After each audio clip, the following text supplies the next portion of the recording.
Anong birth month mo? January. Sila yung malambing, masarap magmahal, pero madaling magsawa. Habang nasayo pa, sulitin mo na. February. Sila yung super moody, madaling ma-inlove, madali ring makamove on.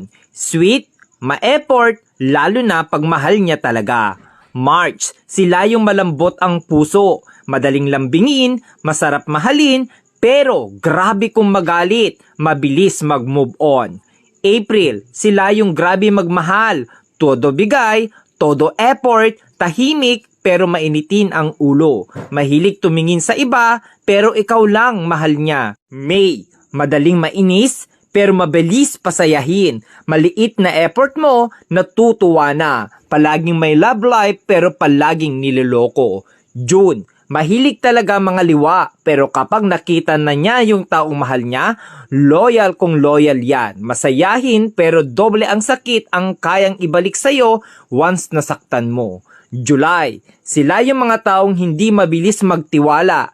Handang masaktan, mapasaya ka lang. Slowly, iyakin, emotional, mahilig magtampo. August, joker, abnormal, pero may tinatagong problema. Masarap kasama, masayahin, hindi showy, sakto lang magmahal. September, stick to one, loyal pero madalas lokohin kaya matigas ang puso. Masarap maglambing, mabait pero demonyo magalit. October, pag pinakita mong sa kanya ka lang at sayo lang din siya, pero pag niloko mo, mas maloko yan sayo. Mapang-asar pero siya yung napipikon. November, hindi mabilis magka-move on sa isang bagay. Marupok, madamdamin, umiiyak ng patago pero kakayanin. December, malibog, joker, mabait, loyal, di ka iiwan, sila rin yung ipaglalabang ka. Hindi sa kanila uso ang salitang suko na.